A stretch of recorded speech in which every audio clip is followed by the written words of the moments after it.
Channel ꯑꯁꯤꯒꯤ ꯃꯥꯏꯀꯩꯗꯒꯤ ꯑꯍꯥꯟꯕ ꯃꯛꯇꯗ ꯀꯣꯟꯁꯟ ꯕꯦꯝꯕꯦꯝꯅ ꯃꯌꯥꯝꯕꯨ ꯇꯔꯥꯝꯅ ꯑꯣꯛꯆꯕꯒ ꯂꯣꯏꯅꯅ ꯈꯨꯔꯨꯝꯖꯔꯤ꯫ ꯉꯁꯤꯁꯨ ꯃꯍꯧꯁꯥꯒꯨꯝ ꯅꯨꯡꯉꯥꯏꯔꯕ ꯋꯥꯔꯤ ꯑꯃ ꯄꯨꯗꯨꯅ ꯂꯥꯛꯆꯔꯤ꯫ ꯋꯥꯔꯤ ꯑꯁꯤꯒꯤ ꯃꯃꯤꯡꯅ ꯂꯨꯈ꯭ꯔꯥꯕꯤꯒꯤ ꯐꯤꯒꯤ ꯐꯤꯌꯦꯛ꯫ ꯋꯥꯔꯤ ꯑꯁꯤꯕꯨ ꯊꯥꯕꯤꯔꯛꯄꯅ ꯕꯤꯗ꯭ꯌꯥꯁꯥꯒꯔ ꯑꯣꯏꯅꯥꯝ꯫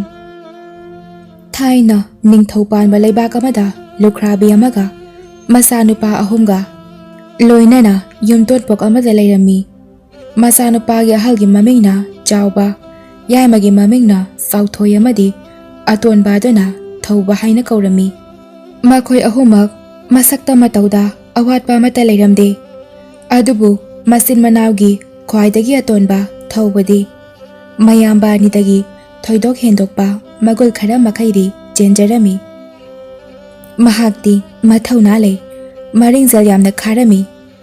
ꯅꯤꯡꯈꯤꯕꯗ ꯍꯣꯡꯒꯟꯗꯦ, ꯑꯗꯨꯒ ꯑꯄꯣꯛꯄꯤ ꯃꯃꯥ ꯂꯨꯈ꯭ꯔꯥꯕꯤꯗꯨ ꯌꯥꯝꯅ ꯂꯨꯅ ꯇꯧꯖꯔꯝꯃꯤ꯫ ꯑꯗꯨꯒ ꯂꯨꯈ꯭ꯔꯥꯕꯤ ꯑꯗꯨ ꯃꯈꯣꯏꯒꯤ ꯂꯩꯕꯥꯛ ꯑꯗꯨꯗ ꯐꯤꯁꯥ ꯂꯣꯟꯁꯥꯗ ꯍꯩꯊꯣꯏ ꯁꯤꯡꯊꯣꯏꯕꯒꯤꯗꯃꯛꯇ ꯊꯣꯏꯗꯣꯛꯅ ꯃꯃꯤꯡꯁꯨ ꯆꯠꯂꯝꯃꯤ꯫ ꯃꯍꯥꯛꯅ ꯂꯣꯟꯕ ꯐꯤꯒꯤ ꯐꯤꯌꯦꯛ ꯑꯗꯨ ꯑꯇꯩ ꯑꯇꯣꯞꯄ ꯃꯤꯁꯤꯡꯒ ꯂꯣꯟꯕ ꯐꯤꯌꯦꯛꯀ ꯌꯥꯝꯅ ꯈꯦꯠꯅꯔꯝꯃꯤ꯫ ꯂꯩꯕꯥꯛ ꯑꯗꯨꯒꯤ ꯄ꯭ꯔꯖꯥ ꯃꯤꯌꯥꯝꯗ ꯅꯠꯇꯅ ꯂꯩꯃ ꯅꯤꯡꯊꯧꯅ ꯐꯥꯎꯕ ꯃꯍꯥꯛꯅ ꯁꯥꯕ ꯐꯤ ꯑꯁꯤ ꯇꯥꯟꯅꯔꯝꯃꯤ꯫ ꯅꯣꯡꯃꯒꯤ ꯅꯨꯃꯤꯠꯅꯤ, ꯂꯨꯈ꯭ꯔꯥꯕꯤ ꯑꯗꯨꯅ ꯃꯆꯥꯅꯨꯄꯥ ꯑꯍꯨꯝꯕꯨ ꯀꯧꯁꯤꯟꯗꯨꯅ ꯍꯥꯏꯔꯛꯂꯝꯃꯤ꯫ ꯌꯦꯡꯉꯣꯏ ꯏꯆꯥꯁꯥ, ꯏꯃꯥꯅ ꯉꯁꯤ ꯅꯈꯣꯏꯒꯤ ꯂꯩꯈꯤꯗ꯭ꯔꯕ ꯅꯄꯥꯕꯨꯡꯅ ꯌꯦꯛꯂꯝꯕ ꯐꯖꯈ꯭ꯔꯕ ꯑꯌꯦꯛꯄ ꯂꯥꯏ ꯑꯃ ꯂꯩ꯫ ꯃꯗꯨꯕꯨ ꯑꯩꯍꯥꯛꯅ ꯍꯟꯗꯛ ꯁꯥꯒꯗꯧꯔꯤꯕ ꯐꯤ ꯑꯁꯤꯒꯤ ꯃꯌꯦꯛ ꯑꯣꯏꯅ ꯂꯣꯟꯗꯨꯅ ꯅꯄꯥꯕꯨꯡꯃꯛꯅꯤ ꯈꯟꯅ ꯆꯦꯛꯁꯤꯟꯅ ꯊꯝꯒꯦ ꯍꯥꯏꯗꯨꯅ ꯅꯤꯡꯂꯤ꯫ ꯑꯗꯨꯕꯨ ꯌꯦꯡꯉꯣꯏ, ꯁꯥꯒꯗꯧꯔꯤꯕ ꯐꯤ ꯑꯗꯣ ꯀꯥꯕ꯭ꯔꯪ ꯃꯨꯒꯥ ꯈꯛꯇꯅ ꯁꯥꯒꯦ ꯍꯥꯏꯅ ꯏꯃꯥꯅ ꯅꯤꯡꯉꯤꯗꯣ꯫ ꯑꯗꯨꯅ ꯅꯈꯣꯏ ꯅꯆꯤꯟ ꯏꯅꯥꯎ ꯑꯍꯨꯝꯃꯛꯅ ꯍꯌꯦꯡꯒꯤ ꯅꯨꯃꯤꯠꯇ ꯑꯌꯨꯛ ꯌꯦꯟꯗꯥ ꯑꯉꯟꯕꯗ ꯍꯧꯒꯠꯂꯗꯨꯅ ꯏꯃꯥꯒꯤꯗꯃꯛꯇ ꯃꯨꯒꯥ ꯃꯍꯨꯝꯗꯣ ꯈꯔ ꯂꯣꯛꯂꯨꯆꯣ꯫ ꯃꯆꯥꯅꯨꯄꯥ ꯑꯍꯜ ꯆꯥꯎꯕꯅ ꯈꯨꯝꯂꯛꯂꯝꯃꯤ꯫ ꯐꯒꯅꯤ ꯏꯃꯥ, ꯅꯆꯥ ꯑꯩꯈꯣꯏ ꯍꯌꯦꯡꯃꯛ ꯆꯠꯇꯨꯅ ꯃꯨꯒꯥꯇꯤꯟ ꯃꯍꯨꯝ ꯑꯗꯣ ꯂꯣꯛꯆꯔꯨꯒꯦ꯫ ꯑꯗꯨꯕꯨ ꯏꯃꯥ, ꯂꯩꯈꯤꯗ꯭ꯔꯕ ꯏꯄꯥꯕꯨꯡꯅ ꯌꯦꯛꯂꯝꯃꯤ ꯍꯥꯏꯔꯤꯕ ꯂꯥꯏ ꯑꯗꯨ ꯅꯆꯥ ꯑꯩꯈꯣꯏꯁꯨ ꯑꯃꯨꯛ ꯌꯦꯡꯖꯕ ꯌꯥꯔꯣꯏꯗ꯭ꯔꯥ? ꯀꯔꯤꯒꯤ ꯌꯥꯗꯅꯤ ꯏꯆꯥꯁꯤꯗꯤ, ꯏꯃꯥ ꯂꯧꯊꯣꯛꯂꯨꯒꯦꯀꯣ꯫ ꯑꯁꯤ ꯍꯥꯏꯔꯗꯨꯅ ꯂꯨꯈ꯭ꯔꯥꯕꯤ ꯑꯗꯨ ꯃꯍꯥꯛꯀꯤ ꯀꯥ ꯃꯅꯨꯡꯗ ꯂꯩꯕ ꯎꯄꯨ ꯃꯆꯥ ꯑꯃꯗꯒꯤ ꯑꯌꯦꯛꯄ ꯂꯥꯏ ꯑꯗꯨ ꯂꯧꯊꯣꯔꯛꯇꯨꯅ ꯃꯆꯥꯁꯤꯡꯗ ꯄꯤꯔꯝꯃꯤ꯫ ꯃꯄꯥꯕꯨꯡꯅ ꯌꯦꯛꯂꯝꯂꯤꯕ ꯂꯥꯏ ꯑꯗꯨ ꯎꯔꯨꯕꯗ ꯃꯈꯣꯏ ꯑꯍꯨꯝꯗꯤ ꯑꯁꯨꯛꯀꯤ ꯃꯇꯤꯛ ꯉꯛꯂꯝꯃꯤ꯫ ꯊꯧꯕꯅ ꯍꯥꯏꯔꯛꯂꯝꯃꯤ꯫ ꯏꯁ, ꯑꯣꯟꯊꯣꯛꯅꯁꯨ ꯅꯤꯡꯊꯤꯖꯈ꯭ꯔꯦꯗ, ꯑꯌꯦꯛꯄ ꯂꯥꯏ ꯑꯁꯤꯗꯤ ꯀꯔꯤꯅꯣ? ꯂꯥꯏ ꯑꯁꯤꯗ ꯌꯥꯎꯔꯤꯕ ꯅꯤꯡꯊꯤꯖꯔꯕ ꯌꯨꯝ, ꯆꯤꯡꯁꯥꯡ ꯄꯔꯦꯡ, ꯐꯖꯈ꯭ꯔꯕ ꯂꯩꯀꯣꯜ ꯃꯌꯥꯝꯁꯤꯡ ꯑꯁꯤꯕꯨ ꯉꯁꯤꯒꯤ ꯇꯥꯏꯕꯪ ꯃꯥꯂꯦꯝ ꯑꯁꯤꯗ ꯂꯩꯔꯝꯈꯤꯒꯗ꯭ꯔꯥ? ꯊꯥꯖꯗꯦ꯫ ꯃꯐꯝ ꯑꯁꯤꯗꯤ ꯂꯥꯏꯌꯥꯝꯁꯤꯡꯒꯤ ꯏꯇꯤꯟꯐꯝ ꯁꯔꯒ ꯍꯥꯏꯕꯗꯣ ꯁꯣꯏꯗꯅ ꯑꯣꯏꯔꯝꯒꯅꯤ꯫ ꯆꯥꯎꯊꯣꯏꯅ ꯑꯃꯨꯛ ꯍꯣꯏꯅꯦꯍꯦ, ꯑꯣꯟꯊꯣꯛꯅꯁꯨ ꯐꯖꯈ꯭ꯔꯦꯗ ꯂꯥꯏ ꯑꯁꯤꯗꯤ, ꯑꯩꯍꯥꯛꯇꯤ ꯃꯤꯠꯐꯝꯕꯨ ꯍꯣꯡꯕ ꯉꯝꯗ꯭ꯔꯦ꯫ ꯂꯨꯈ꯭ꯔꯥꯕꯤ ꯑꯗꯨꯅ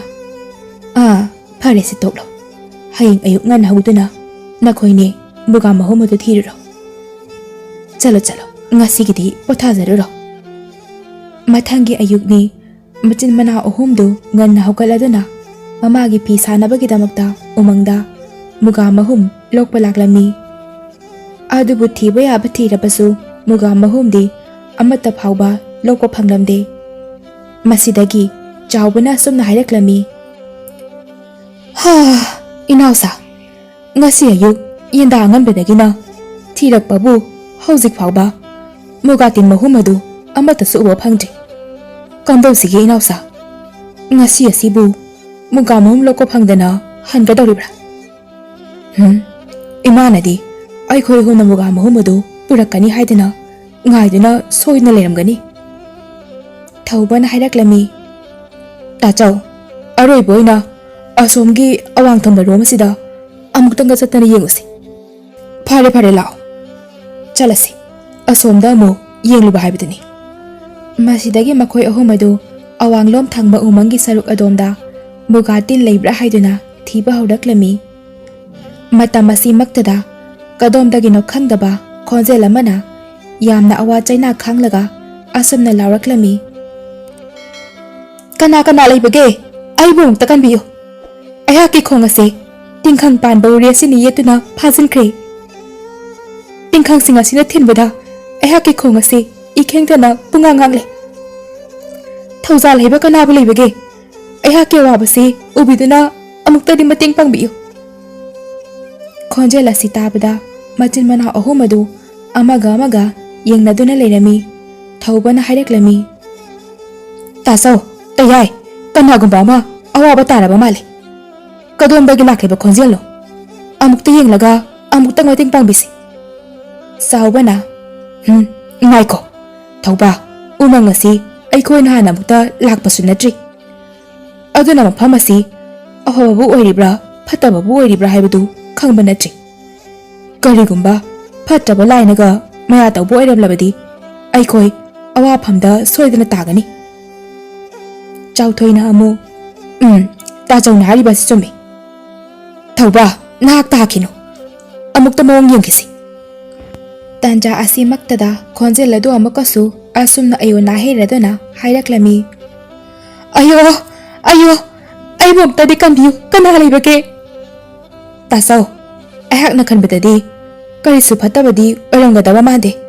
ꯑꯃꯨꯛꯇꯗꯤ ꯑꯋꯥꯕ ꯇꯥꯔꯕ ꯑꯁꯤ ꯀꯟꯕꯤꯁꯤ꯫ ꯃꯁꯤꯗꯒꯤ ꯆꯥꯎꯕꯁꯨ ꯌꯥꯔꯗꯨꯅ ꯃꯈꯣꯏ ꯑꯍꯨꯝ ꯈꯣꯟꯖꯦꯜ ꯑꯗꯨ ꯀꯅꯥꯕꯨ ꯑꯣꯏꯔꯤꯕꯒꯦ ꯍꯥꯏꯗꯨꯅ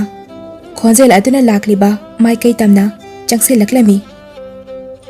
ꯈꯔ ꯆꯪꯁꯤꯟꯕꯒ ꯃꯈꯣꯏ ꯑꯍꯨꯝꯅ ꯂꯝꯍꯨꯏ ꯑꯃ ꯃꯍꯥꯛꯀꯤ ꯃꯈꯣꯡ ꯑꯗꯨ ꯇꯤꯡꯈꯪꯒꯤ ꯎꯔꯤꯅ ꯌꯦꯠꯇꯨꯅ ꯃꯁꯥ ꯄꯨꯝꯕ ꯑꯗꯨ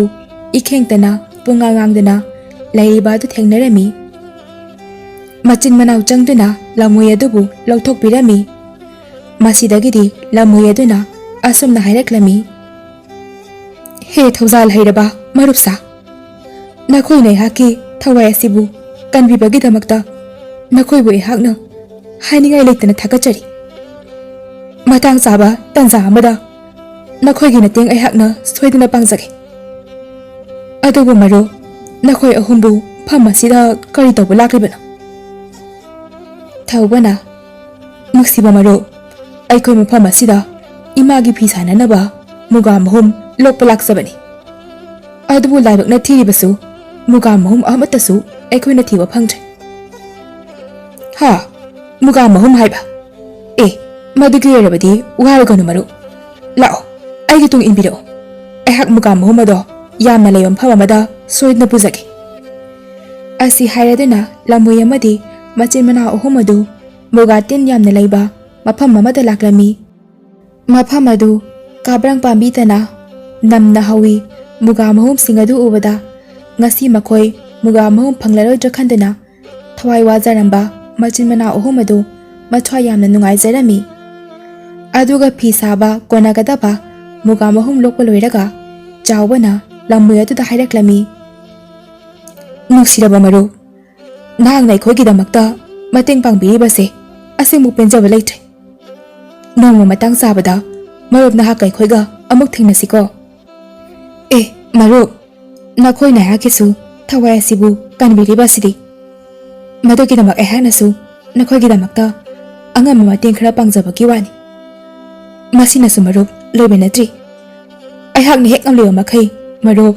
ꯅꯈꯣꯏꯒꯤ ꯃꯇꯦꯡ ꯑꯩꯅ ꯁꯣꯏꯗꯅ ꯄꯥꯡꯒꯅꯤ꯫ ꯐꯔꯦ ꯃꯔꯨꯞ, ꯑꯗꯨꯗꯤ ꯑꯩꯈꯣꯏ ꯑꯃꯨꯛ ꯍꯟꯈ꯭ꯔꯒꯦ꯫ ꯑꯗꯨꯒ ꯅꯍꯥꯛꯀꯤ ꯑꯋꯥꯕ ꯇꯥꯔꯛꯂꯕ ꯃꯇꯝꯗ ꯑꯩꯈꯣꯏ ꯏꯆꯤꯟ ꯏꯅꯥꯎ ꯑꯍꯨꯝꯃꯛ ꯃꯔꯨꯞ ꯅꯪꯒꯤꯗꯃꯛꯇ ꯂꯩꯔꯤ ꯍꯥꯏꯕꯁꯦ ꯅꯪ ꯀꯥꯎꯒꯅꯨꯀꯣ꯫ ꯑꯁꯤ ꯍꯥꯏꯔꯝꯗꯨꯅ ꯃꯈꯣꯏ ꯑꯍꯨꯝ ꯑꯗꯨ ꯃꯨꯒꯥ ꯃꯍꯨꯝ ꯃꯌꯥꯝ ꯑꯃ ꯄꯨꯔꯗꯨꯅ ꯃꯌꯨꯝ ꯇꯝꯅ ꯂꯥꯛꯂꯤ꯫ ꯃꯆꯥꯁꯤꯡꯅ ꯍꯜꯂꯛꯄ ꯎꯕꯗ ꯂꯨꯈ꯭ꯔꯥꯕꯤꯗꯨ ꯍꯔꯥꯎꯅ ꯆꯦꯟꯁꯤꯜꯂꯛꯇꯨꯅ ꯍꯥꯏꯔꯛꯂꯝꯃꯤ꯫ ꯍꯥ, ꯏꯆꯥꯁꯤꯡ ꯍꯜꯂꯛꯑꯦꯗꯅ, ꯂꯥꯛꯑꯣ ꯂꯥꯛꯑꯣ, ꯏꯃꯥꯅꯅꯦ ꯅꯈꯣꯏꯒꯤ ꯆꯥꯅ ꯊꯛꯅꯕ ꯁꯦꯝꯕ ꯂꯣꯏꯔꯕꯅꯤ꯫ ꯋꯥꯔꯝꯂꯒꯅꯤ, ꯏꯔꯨ ꯃꯥꯏꯊꯖꯗꯅ ꯆꯥꯃꯤꯟꯅꯔꯨ ꯂꯥꯛꯑꯣ꯫ ꯃꯁꯤꯗꯒꯤꯗꯤ ꯃꯈꯣꯏ ꯑꯍꯨꯝꯁꯨ ꯃꯃꯥꯅ ꯁꯦꯝꯂꯤꯕ ꯆꯥꯅ ꯊꯛꯅꯕꯁꯤꯡ ꯑꯗꯨ ꯆꯥꯔꯝꯃꯤ꯫ ꯑꯗꯨꯒ ꯃꯈꯣꯏ ꯑꯍꯨꯝꯅ ꯂꯝꯍꯨꯏ ꯑꯗꯨꯒ ꯊꯦꯡꯅꯔꯛꯈꯤꯕꯒꯤ ꯋꯥꯔꯤꯁꯤꯡ ꯑꯗꯨꯁꯨ ꯃꯃꯥꯗ ꯂꯤꯔꯝꯃꯤ꯫ ꯑꯁꯨꯝꯅ ꯃꯇꯝ ꯈꯔꯗꯤ ꯍꯧꯈ꯭ꯔꯦ꯫ ꯂꯨꯈ꯭ꯔꯥꯕꯤ ꯑꯗꯨꯁꯨ ꯃꯆꯥꯁꯤꯡꯅ ꯂꯣꯜꯂꯛꯄ ꯃꯨꯒꯥ ꯑꯗꯨꯅ ꯐꯤ ꯁꯥꯕ ꯍꯧꯔꯛꯂꯝꯃꯤ꯫ ꯐꯤ ꯑꯗꯨꯒꯤ ꯃꯌꯦꯛ ꯑꯗꯨ ꯎꯔꯨꯕ ꯃꯤꯄꯨꯝ ꯈꯨꯗꯤꯡꯃꯛꯅ ꯂꯨꯈ꯭ꯔꯥꯕꯤ ꯑꯗꯨꯒꯤ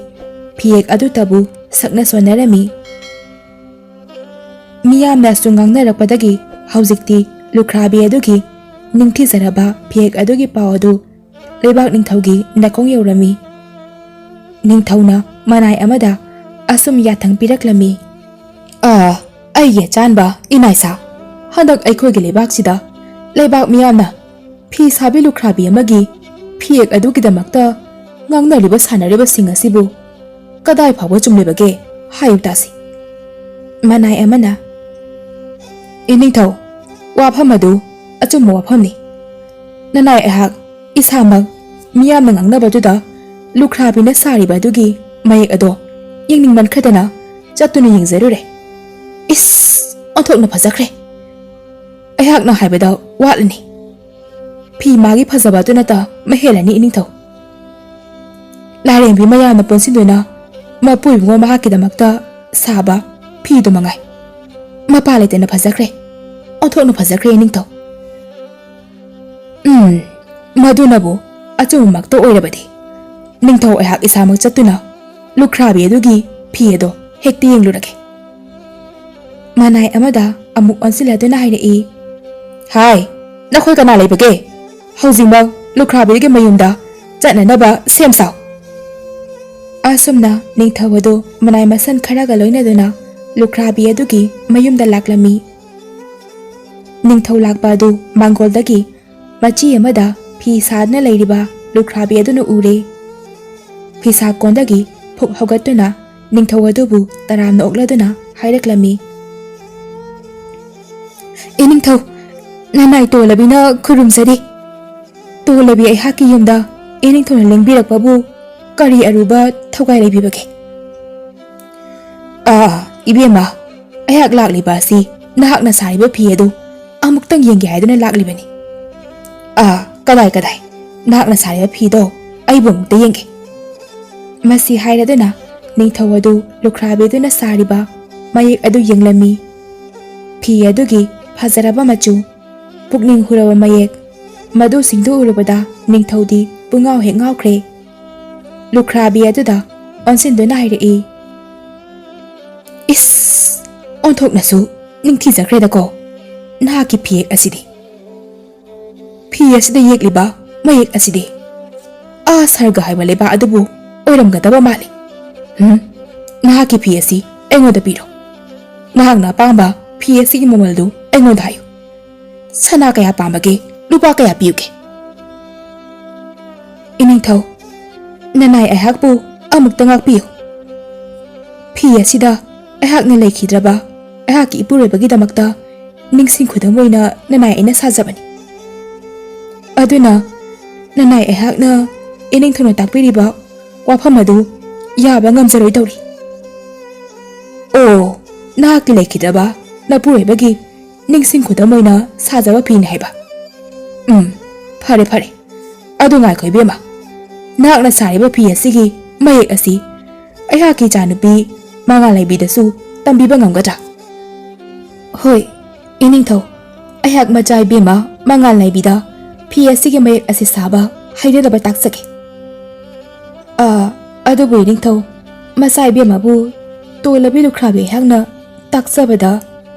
ꯑꯄꯦꯟꯕ ꯑꯣꯏꯒꯗ꯭ꯔꯥ? ꯑꯗꯨꯒꯤꯗꯤ ꯀꯔꯤꯁꯨ ꯈꯜꯂꯨꯒꯅꯨ꯫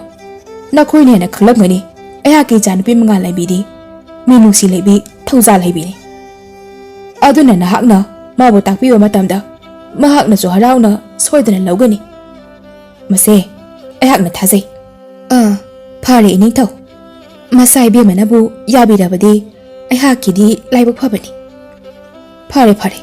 ꯑꯗꯨꯗꯤ ꯑꯩꯍꯥꯛ ꯏꯆꯥ ꯃꯉꯥꯜꯂꯩꯕꯤꯕꯨ ꯍꯌꯦꯡ ꯑꯌꯨꯛ ꯅꯪꯒꯤꯁꯤꯗ ꯊꯥꯔꯛꯂꯒꯦꯀꯣ꯫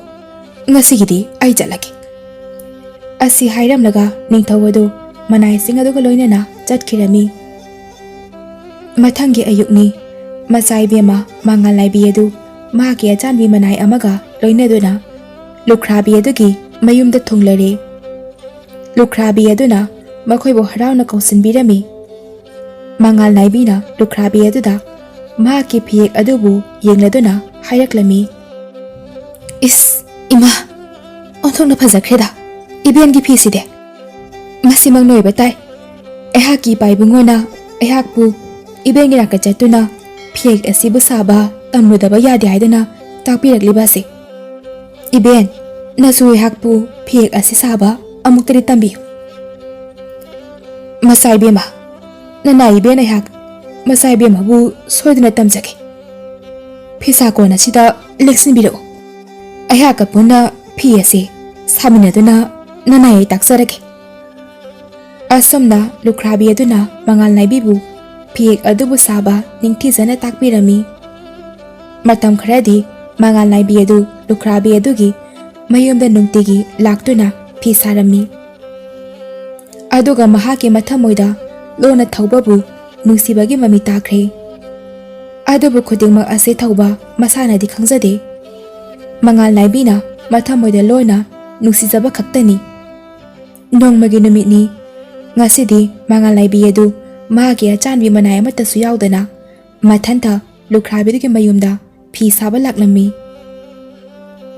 Numit adudasu hanagumna phi saba loyaduna mangal naibi adu mayum hankadabagi tawraklami. Matam masida lukrabi aduna mangal naibida asomna hairaklami. Machai bema ngasidi machai bema gi manai sanbisu yauraktre. Aduna masai bema khatama konung tamna hankiba adu khudong charai daba mali. Numit asisu tasilakadawre. Machai bema na yabirabadi ayaki cha thawbana konung phawba thilanjage. Masida machai bema bu kari haibibage. Mangal naibisu lukrabi aduna asumna hairakpa adu ngasai makai ngaiduna leirambani. Tanja chare khanduna hairaklami. Kari bu kaigani hagi ben. Ehak sunga saidagi ithanta hangadaba se wakhala sida chingna jaduna asum leizarambani. Ibung thawbana ehak bu konung phawba thilhangi haibado ehak ki laibak yamna phabani. Asumna machai bema mangal naibi adu lukrabi ki machanupa tonba thawbana konung yaunaba thenbiraklami. Konung yaugadaba khajik tamak ngaisilakla matam aduda mangal naibina thawbada hairaklami. Ibung nachalna ehak wafam amta ibung da haijage yagadra. Kari karamba wafam moirabana masai bema kari su chingnaba laitana haibiyo. Ibung nachana ehak bu yamna ngami nupi oibegi ikaigi kari su khangde haina khanbiganu. Ibung nachana ehak bu ibungi sangai tilhanbiyo. Nahakin nai nupi oibagi ayabado amuktadi ibungna pibiyo. Masai bema kari wafamno takpiriba sibu nanai nabung ehakti lukrabi machani tone hingzabani. Adugumba wafam adu haibiganu masai bema. Wafamduna ehakti wazaraklaba ima amadi iyamba anibu awafamda tahange khanbiganu. Thawbagi asigumlaba wafam masi tabada machai bema mangal naibidi ikai nungsi yanakre. Mamai adu ingangang laimai yengthakibadagi midiyeng adudagi onkhalakpa ngamkhije. Mahaki milu ani adu birangtana thumhatkre wahai amatasu haiba ngamlakhije. Thawbada hana phawa yenglamdana konung tamna yamna thunamak chensinkhre. Mahaki mataw adu thawbasu mathamoja nungaitabadi phawrami.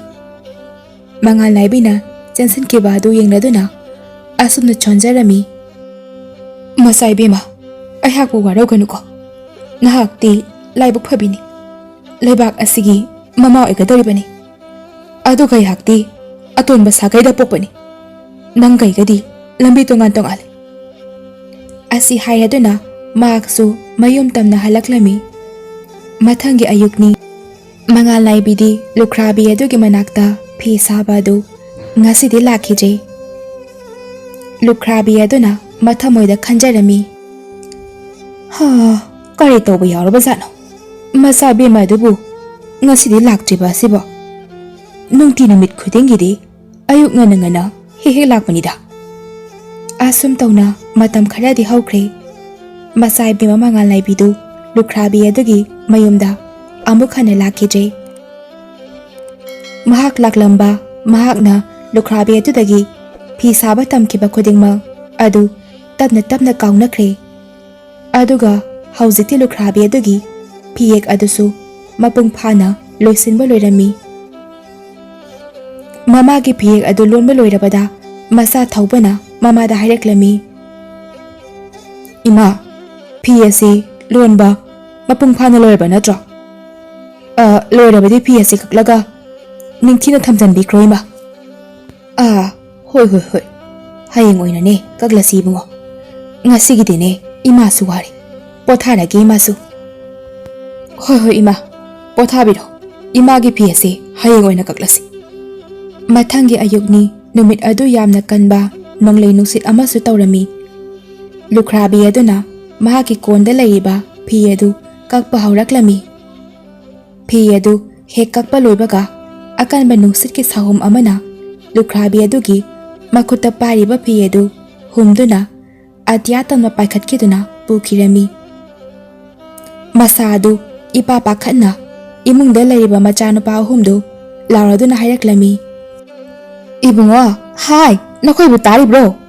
ima gi phiyase nusina humdana atyatama pukhatkre hai nakoi bu mukta launi he phiyase bu pharu launi he machin mana ahumadasu mamana laurakpa do tabadagi mapala thoraktuna nusina humduna puriba phiyadubu phananaba kana honarami adubu laibak thibani nusit ki sahomna kaman khibana phiyadu atyatamna asum pakhatkirami aduga awang pangna phiyadu akanba nusit aduna humduna pukhredo asumna phiyadu hek mangkhibaga numit adudagi lukhrabi du wakhalna anaba oiduna hagot kakat pangamdana phamungda taraduna adumak leirami masanupa ahumna yamna kanna honaduna mamage mapukningbu haraunaba hotnajarami adubu karisu kanabadi phaglamde masanupa saubana mamada tapna asumna haireklami ima adumna sum khanjinduna leirabadi haksangdo hena chokchalaniye mangkraba phiyedo mangkrasano aduga chamanaba anauba ma saraga loirima masa khoi chatana handaksune image mugama humdo thiruge ima lukhrabi aduna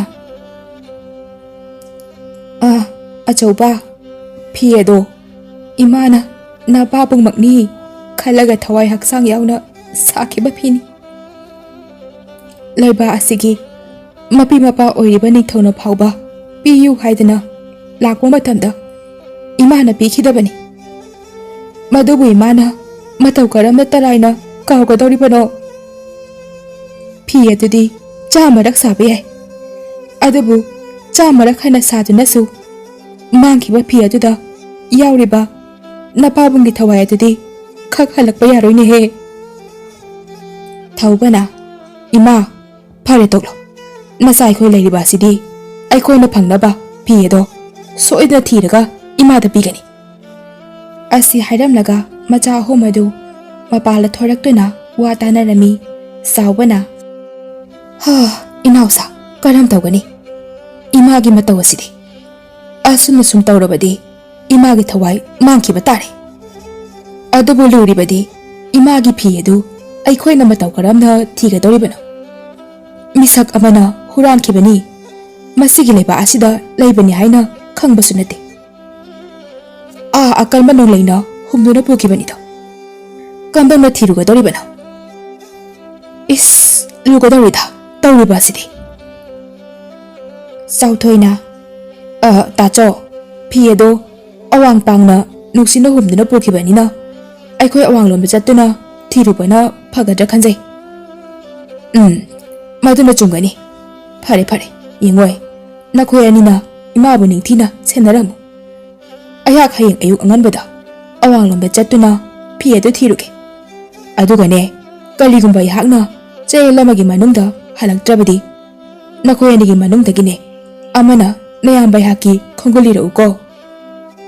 ꯑꯁꯨꯝꯅ ꯅꯨꯃꯤꯠ ꯑꯗꯨ ꯍꯧꯈ꯭ꯔꯦ꯫ ꯃꯊꯪꯒꯤ ꯑꯌꯨꯛꯅꯤ꯫ ꯆꯥꯎꯕ ꯑꯌꯨꯛ ꯉꯟꯅ ꯍꯧꯗꯨꯅ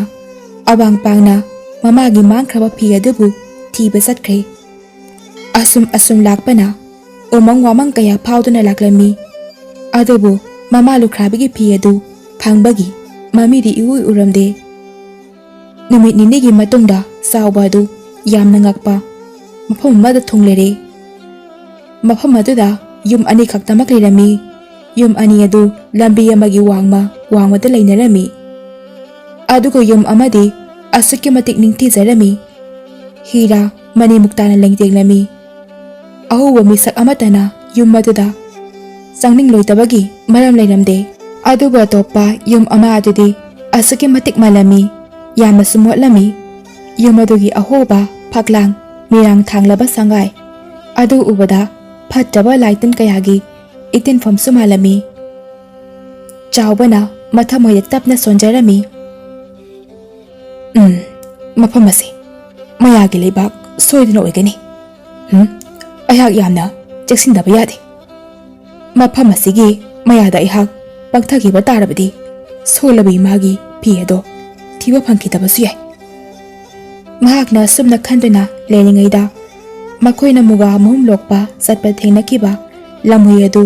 ꯆꯥꯎꯕꯒꯤ ꯃꯥꯡꯗ ꯊꯣꯛꯂꯛꯂꯝꯃꯤ꯫ ꯑꯗꯨꯒ ꯍꯥꯏꯔꯛꯂꯝꯃꯤ, ꯃꯔꯨꯞ, ꯅꯍꯥꯛꯀꯤ ꯃꯐꯝ ꯑꯁꯤꯗ ꯃꯇꯧ ꯀꯔꯝꯅ ꯂꯥꯛꯂꯤꯕꯅꯣ? ꯃꯔꯨꯞ, ꯑꯩꯍꯥꯛ ꯏꯃꯥꯒꯤ ꯃꯥꯡꯈ꯭ꯔꯕ ꯐꯤ ꯑꯃ ꯊꯤꯕ ꯂꯥꯛꯄꯅꯤ꯫ ꯑꯗꯨꯕꯨ ꯃꯔꯨꯞꯇꯤ ꯃꯇꯧ ꯀꯔꯝꯅ ꯃꯐꯝ ꯑꯁꯤꯗ ꯂꯩꯔꯝꯂꯤꯕꯅꯣ? ꯂꯝꯍꯨꯏ ꯑꯗꯨꯅ, ꯃꯔꯨꯞ, ꯑꯩꯍꯥꯛꯇꯤ ꯃꯐꯝ ꯈꯨꯗꯤꯡ ꯀꯣꯏꯅ ꯆꯠꯂꯤ꯫ ꯑꯩꯍꯥꯛꯅ ꯌꯧꯔꯨꯗꯕ ꯊꯨꯡꯂꯨꯗꯕ ꯃꯐꯝ ꯑꯃꯠꯇ ꯂꯩꯇꯦ꯫ ꯑꯗꯨꯒ ꯅꯍꯥꯛꯅ ꯊꯤꯕ ꯂꯥꯛꯂꯤꯕ ꯐꯤ ꯑꯗꯨ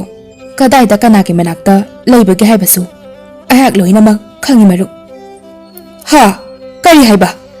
ꯅꯍꯥꯛ ꯐꯤ ꯑꯗꯨꯒꯤ ꯂꯩꯐꯝ ꯈꯪꯏ ꯍꯥꯏꯕ ꯃꯔꯨꯞ? ꯍꯦ ꯅꯨꯡꯁꯤꯔꯕ ꯑꯩꯍꯥꯛꯀꯤ ꯃꯔꯨꯞ, ꯅꯍꯥꯛꯅ ꯑꯩꯕꯨ ꯊꯧꯖꯥꯜꯕꯤꯗꯨꯅ ꯐꯤ ꯑꯗꯨꯒꯤ ꯂꯩꯐꯝ ꯑꯗꯨ ꯑꯃꯨꯛꯇꯪ ꯌꯦꯡꯐꯝ ꯇꯥꯛꯄꯤꯌꯨ꯫ ꯃꯔꯨꯞ, ꯑꯩꯍꯥꯛꯅ ꯁꯣꯏꯗꯅ ꯇꯥꯛꯀꯅꯤ꯫ ꯑꯗꯨꯕꯨ ꯌꯦꯡꯉꯨ ꯃꯔꯨꯞ, ꯃꯐꯝ ꯑꯁꯤ ꯃꯌꯥꯒꯤ ꯂꯩꯕꯥꯛꯅꯤ꯫ ꯃꯐꯝ ꯑꯁꯤ ꯅꯪꯅ ꯂꯥꯟꯊꯣꯛꯇꯨꯅ ꯆꯠꯄ ꯍꯥꯏꯕꯁꯤ ꯑꯔꯥꯏꯕ ꯊꯕꯛꯇꯤ ꯅꯠꯇꯦ꯫ ꯅꯍꯥꯛꯅ ꯃꯐꯝ ꯑꯁꯤꯗ ꯑꯍꯤꯡ ꯑꯃ ꯂꯦꯛꯂꯒ ꯃꯊꯪꯒꯤ ꯑꯌꯨꯛꯇ ꯃꯐꯝ ꯑꯁꯤ ꯊꯥꯗꯣꯛꯇꯨꯅ ꯆꯠꯈꯤꯒꯗꯕꯅꯤ꯫ ꯑꯗꯨꯒ ꯅꯍꯥꯛꯅ ꯃꯐꯝ ꯑꯁꯤꯗ ꯀꯝꯗꯧꯅ ꯑꯍꯤꯡ ꯑꯁꯤꯃ ꯂꯦꯟꯒꯗꯒꯦ ꯍꯥꯏꯕꯗꯣ ꯑꯩꯍꯥꯛ ꯇꯥꯛꯏ ꯃꯔꯨꯞ, ꯃꯨꯟꯅ ꯇꯥꯔꯣ꯫ ꯌꯦꯡꯕꯤꯌꯨ, ꯃꯥꯡꯗ ꯎꯔꯤꯕ ꯃꯥꯌꯣꯛꯅꯅ ꯂꯩꯃꯤꯟꯅꯔꯤꯕ ꯌꯨꯝ ꯑꯅꯤ ꯑꯁꯤ꯫ ꯅꯍꯥꯛꯅ ꯌꯨꯝ ꯑꯅꯤ ꯑꯁꯤꯒꯤ ꯃꯅꯥꯛꯇ ꯆꯪꯁꯤꯜꯂꯨ꯫ ꯑꯗꯨꯒ ꯃꯤ ꯀꯅꯥꯁꯨ ꯂꯩꯇ꯭ꯔꯕ ꯃꯜꯂꯕ ꯐꯠꯇ꯭ꯔꯕ ꯌꯨꯝ ꯑꯁꯤꯗ ꯑꯍꯤꯡ ꯑꯃ ꯂꯦꯟꯒꯗꯕꯅꯤ꯫ ꯑꯗꯨꯒ ꯃꯔꯨꯞ, ꯅꯍꯥꯛꯅ ꯀꯩꯗꯧꯅꯨꯡꯗꯁꯨ ꯐꯖꯔꯕ ꯍꯤꯔꯥ ꯃꯔꯤꯇꯅ ꯊꯜꯂꯕ ꯌꯨꯝ ꯑꯁꯤꯗ ꯅꯍꯥꯛꯀꯤ ꯃꯤꯠꯌꯦꯡꯈꯛ ꯊꯝꯂꯨꯒꯅꯨ꯫ ꯀꯔꯤꯒꯨꯝꯕ ꯑꯩꯍꯥꯛꯅ ꯍꯥꯏꯔꯤꯕ ꯑꯁꯤ ꯅꯍꯥꯛꯅ ꯊꯧꯑꯣꯏꯗ꯭ꯔꯕꯗꯤ ꯅꯍꯥꯛ ꯌꯨꯝ ꯑꯁꯤꯒꯤ ꯃꯌꯥꯅ ꯁꯨꯝꯈꯤꯗꯨꯅ ꯅꯍꯥꯛ ꯑꯁꯤ ꯀꯔꯤ ꯇꯧꯕ ꯂꯥꯛꯄꯅꯣ ꯑꯗꯨꯒ ꯅꯍꯥꯛ ꯅꯁꯥꯃꯛ ꯑꯁꯤ ꯀꯅꯥꯅꯣ ꯍꯥꯏꯕ ꯄꯨꯟꯅ ꯀꯥꯎꯊꯣꯛꯈꯤꯒꯅꯤ꯫ ꯅꯨꯡꯉꯥꯏꯕ ꯇꯔꯪ ꯃꯥꯂꯪꯒꯤ ꯏꯄꯥꯛ ꯑꯃꯗ ꯇꯥꯎꯗꯨꯅ ꯁꯣꯏꯅ ꯂꯩꯈ꯭ꯔꯒꯅꯤ꯫ ꯆꯥꯎꯕꯅ, ꯍꯣꯏ ꯃꯔꯨꯞ, ꯑꯩꯍꯥꯛ ꯈꯨꯗꯤꯡꯃꯛ ꯈꯪꯖꯔꯦ꯫ ꯅꯍꯥꯛꯅ ꯍꯥꯏꯕ ꯈꯨꯗꯤꯡꯃꯛ ꯑꯩꯍꯥꯛꯅ ꯁꯣꯏꯗꯅꯕ ꯄꯥꯡꯊꯣꯛꯆꯔꯒꯦ ꯃꯔꯨꯞ꯫ ꯐꯔꯦ ꯃꯔꯨꯞ, ꯍꯧꯖꯤꯛꯇꯤ ꯅꯨꯃꯤꯠꯁꯨ ꯇꯥꯁꯤꯜꯂꯛꯀꯗꯧꯔꯦ꯫ ꯑꯩꯍꯥꯛ ꯃꯐꯝ ꯑꯁꯤꯗ ꯑꯍꯤꯡꯒꯤ ꯃꯇꯝꯗ ꯂꯩꯕ ꯌꯥꯗꯦ꯫ ꯑꯗꯨꯅ ꯅꯨꯃꯤꯠ ꯑꯁꯤꯅ ꯇꯥꯔꯛꯇ꯭ꯔꯤꯉꯩꯗ ꯑꯩ ꯍꯟꯈ꯭ꯔꯒꯦ ꯃꯔꯨꯞ꯫ ꯍꯌꯦꯡ ꯑꯌꯨꯛ ꯑꯉꯟꯕꯗ ꯑꯩꯍꯥꯛꯀ ꯑꯃꯨꯛ ꯊꯦꯡꯅꯁꯤ꯫ ꯃꯔꯨꯞ, ꯑꯩꯍꯥꯛꯅ ꯍꯥꯏꯕ ꯋꯥꯗꯣ ꯅꯪ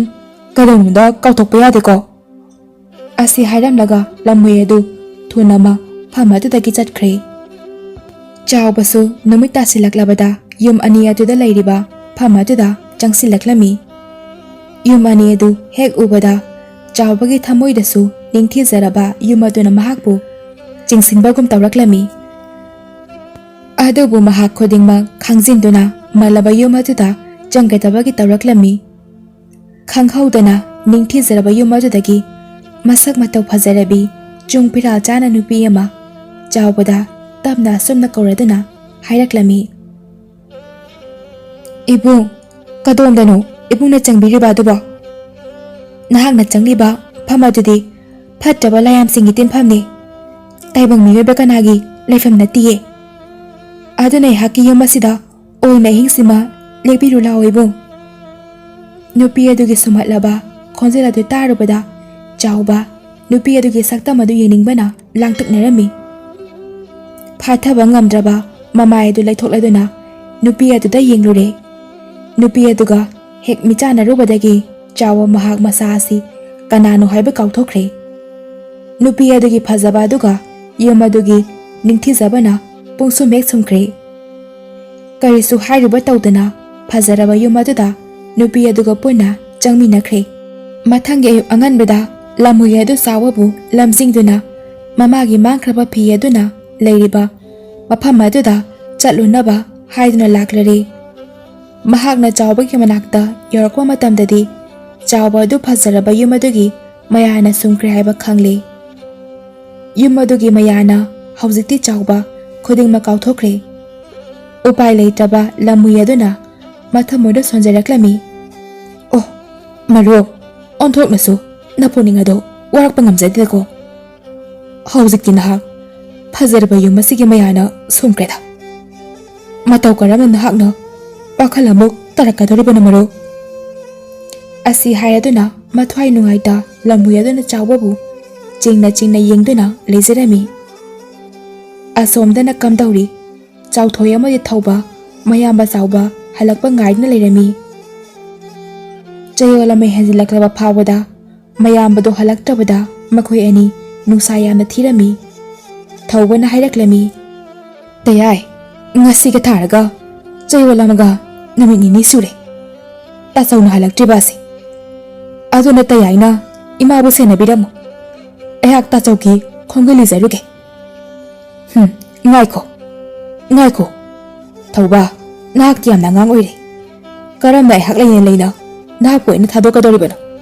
ꯌꯦꯡꯉꯣꯏ, ꯅꯍꯥꯛꯅꯅꯦ ꯏꯃꯥꯒꯤ ꯁꯦꯕꯥ ꯅꯤꯡꯊꯤꯅ ꯇꯧꯔꯝꯃꯨ꯫ ꯑꯋꯥꯕ ꯋꯥꯈꯜ ꯈꯟꯖꯤꯟꯕ ꯌꯥꯗꯦꯀꯣ꯫ ꯑꯩꯍꯥꯛ ꯍꯌꯦꯡꯃꯛ ꯆꯠꯇꯨꯅ ꯇꯥꯆꯧꯒꯤ ꯈꯣꯡꯒꯨꯜ ꯂꯤꯔꯨꯔꯒꯦ꯫ ꯑꯁꯨꯝꯅ ꯍꯥꯏꯅꯗꯨꯅ ꯃꯊꯪꯒꯤ ꯑꯌꯨꯛꯇ ꯆꯥꯎꯊꯣꯏ ꯑꯗꯨ ꯃꯌꯥꯝꯕꯒꯤ ꯈꯣꯡꯒꯨꯜ ꯂꯤꯕ ꯍꯧꯔꯛꯂꯝꯃꯤ꯫ ꯑꯁꯨꯝ ꯂꯥꯛꯄꯅ ꯍꯧꯖꯤꯛꯇꯤ ꯆꯥꯎꯊꯣꯏꯁꯨ ꯑꯉꯛꯄ ꯌꯨꯝ ꯑꯅꯤ ꯑꯗꯨ ꯂꯩꯕ ꯃꯌꯥꯒꯤ ꯂꯩꯕꯥꯛ ꯑꯗꯨꯗ ꯊꯨꯡꯂꯔꯦ꯫ ꯃꯐꯝ ꯑꯗꯨꯗ ꯃꯍꯥꯛꯁꯨ ꯂꯝꯍꯨꯏ ꯑꯗꯨꯒ ꯊꯦꯡꯅꯔꯝꯃꯤ꯫ ꯂꯝꯍꯨꯏ ꯑꯗꯨꯅ ꯃꯌꯥꯝꯕ ꯆꯥꯎꯕꯗ ꯍꯥꯏꯈꯤꯕꯒꯨꯝ ꯃꯉꯣꯟꯗꯁꯨ ꯆꯞ ꯃꯥꯟꯅꯅ ꯃꯐꯝ ꯑꯗꯨꯒꯤ ꯃꯤꯇ꯭ꯔꯪ ꯑꯗꯨꯒꯤ ꯃꯔꯝꯗ ꯈꯪꯍꯜꯂꯝꯃꯤ꯫ ꯑꯗꯨꯕꯨ ꯃꯍꯥꯛꯁꯨ ꯃꯌꯥꯝꯕ ꯆꯥꯎꯕꯒꯨꯝ ꯋꯥꯈꯜ ꯐꯥꯊꯕ ꯉꯝꯗ꯭ꯔꯗꯨꯅ ꯐꯖꯔꯕ ꯌꯨꯝ ꯑꯗꯨꯒꯤ ꯃꯌꯥꯅ ꯁꯨꯝꯈ꯭ꯔꯦ꯫ ꯑꯁꯣꯝꯗꯅ ꯊꯧꯕ ꯃꯌꯥꯝꯕ ꯑꯅꯤꯅ ꯍꯜꯂꯛꯇꯕꯗꯒꯤ ꯊꯣꯏꯅ ꯍꯦꯟꯅ ꯅꯨꯡꯁꯥ ꯊꯤꯕ ꯍꯥꯏꯕꯗꯨ ꯑꯣꯏꯔꯝꯃꯤ꯫ ꯅꯥꯗꯨꯅ ꯂꯩꯔꯤꯕ ꯃꯃꯥ ꯂꯨꯈ꯭ꯔꯥꯕꯤꯗ ꯋꯥꯔꯝ ꯄꯨꯝꯕ ꯍꯥꯏꯖꯔꯝꯂꯒ ꯂꯩꯀꯥꯏꯒꯤ ꯃꯅꯦ ꯑꯃꯗ ꯃꯃꯥ ꯂꯨꯈ꯭ꯔꯥꯕꯤꯕꯨ ꯌꯦꯡꯁꯤꯟꯍꯜꯂꯝꯂꯒ ꯃꯌꯥꯝꯕ ꯑꯅꯤꯒꯤ ꯈꯣꯡꯒꯨꯜ ꯂꯤꯔꯛꯂꯝꯃꯤ꯫ ꯃꯍꯥꯛꯁꯨ ꯌꯨꯝ ꯑꯅꯤꯇꯃꯛ ꯂꯩꯕ ꯃꯤꯇ꯭ꯔꯪꯒꯤ ꯂꯩꯕꯥꯛ ꯑꯗꯨ ꯌꯧꯔꯛꯂꯝꯃꯤ꯫ ꯃꯍꯥꯛꯅ ꯍꯦꯛ ꯊꯨꯡꯕꯒ ꯂꯝꯍꯨꯏ ꯑꯗꯨꯒꯁꯨ ꯊꯦꯡꯅꯔꯝꯃꯤ꯫ ꯂꯝꯍꯨꯏ ꯑꯗꯨꯅ ꯃꯌꯥꯝꯕ ꯑꯅꯤꯗ ꯍꯥꯏꯈꯤꯕꯒꯨꯝ ꯋꯥꯔꯤ ꯑꯗꯨ ꯃꯤꯇ꯭ꯔꯪꯒꯤ ꯌꯨꯝ ꯑꯗꯨꯒꯤ ꯃꯔꯝꯗꯁꯨ ꯊꯧꯕꯗ ꯍꯥꯏꯔꯝꯃꯤ꯫ ꯄꯨꯝꯅꯃꯛ ꯑꯁꯤ ꯃꯨꯟꯅ ꯇꯥꯔꯕꯒꯤ ꯇꯨꯡꯗ ꯊꯧꯕꯅ ꯂꯝꯍꯨꯏ ꯑꯗꯨꯗ ꯍꯥꯏꯔꯛꯂꯝꯃꯤ, ꯍꯦ ꯃꯔꯨꯞ, ꯅꯍꯥꯛꯅ ꯈꯨꯗꯤꯡꯃꯛꯁꯤꯡ ꯑꯁꯤ ꯑꯩꯉꯣꯟꯗ ꯈꯪꯍꯟꯕꯤꯕꯒꯤꯗꯃꯛꯇ ꯅꯪꯕꯨ ꯊꯥꯒꯠꯆꯔꯤ꯫ ꯐꯔꯦ, ꯑꯩꯍꯥꯛ ꯉꯁꯤꯒꯤꯗꯤ ꯑꯍꯤꯡꯁꯦ ꯅꯍꯥꯛꯅ ꯍꯥꯏꯕꯒꯤ ꯃꯇꯧꯅ ꯌꯨꯝ ꯑꯃꯟꯕ ꯑꯁꯤꯗ ꯇꯨꯝꯂꯒꯦ꯫ ꯑꯗꯨꯒ ꯍꯌꯦꯡ ꯑꯌꯨꯛ ꯑꯉꯟꯕꯗ ꯃꯔꯨꯞ, ꯅꯍꯥꯛꯅ ꯑꯩꯕꯨ ꯂꯝꯖꯤꯡꯕꯤꯗꯨꯅ ꯑꯩꯍꯥꯛꯄꯨ ꯏꯃꯥꯒꯤ ꯐꯤ ꯑꯗꯨꯅ ꯂꯩꯔꯤꯕ ꯂꯝꯕꯗꯨ ꯇꯝꯅ ꯁꯣꯏꯗꯅ ꯄꯨꯕꯤꯌꯨꯀꯣ꯫ ꯃꯔꯨꯞ, ꯃꯗꯨꯒꯤꯗꯃꯛꯇ ꯀꯔꯤꯁꯨ ꯋꯥꯔꯨꯒꯅꯨ꯫ ꯃꯔꯨꯞ, ꯑꯩꯍꯥꯛꯅ ꯅꯍꯥꯛꯄꯨ ꯃꯐꯝ ꯑꯗꯨꯗ ꯁꯣꯏꯗꯅ ꯄꯨꯒꯅꯤ꯫ ꯑꯁꯤ ꯍꯥꯏꯔꯝꯂꯒ ꯂꯝꯍꯨꯏ ꯑꯗꯨ ꯆꯠꯈ꯭ꯔꯦ꯫ ꯊꯧꯕꯁꯨ ꯌꯨꯝ ꯑꯅꯤ ꯑꯗꯨꯒꯤ ꯃꯅꯥꯛꯇ ꯆꯪꯁꯤꯜꯂꯛꯂꯝꯃꯤ꯫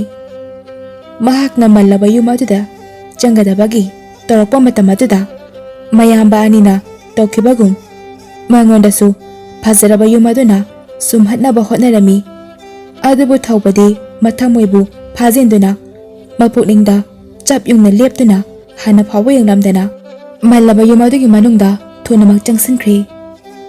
ꯑꯍꯤꯡ ꯑꯗꯨ ꯊꯧꯕ ꯃꯜꯂꯕ ꯌꯨꯝ ꯑꯗꯨꯗ ꯇꯨꯝꯂꯝꯃꯤ꯫ ꯃꯊꯪꯒꯤ ꯑꯌꯨꯛꯅꯤ꯫ ꯊꯧꯕꯅ ꯍꯧꯒꯠꯂꯗꯨꯅ ꯃꯄꯥꯟꯗ ꯊꯣꯔꯛꯂꯝꯃꯤ꯫ ꯃꯍꯥꯛꯅ ꯊꯣꯔꯛꯄꯗ ꯂꯝꯍꯨꯏ ꯑꯗꯨꯅ ꯃꯍꯥꯛꯄꯨ ꯍꯧꯒꯠꯄ ꯉꯥꯏꯅ ꯂꯩꯔꯝꯃꯤ꯫ ꯑꯁꯨꯝꯅ ꯃꯈꯣꯏ ꯑꯅꯤ ꯍꯧꯖꯤꯛꯇꯤ ꯃꯃꯥ ꯂꯨꯈ꯭ꯔꯥꯕꯤꯒꯤ ꯐꯤ ꯑꯗꯨꯅ ꯂꯩꯔꯤꯕ ꯃꯐꯝ ꯑꯗꯨ ꯇꯝꯅ ꯂꯥꯛꯂꯝꯃꯤ꯫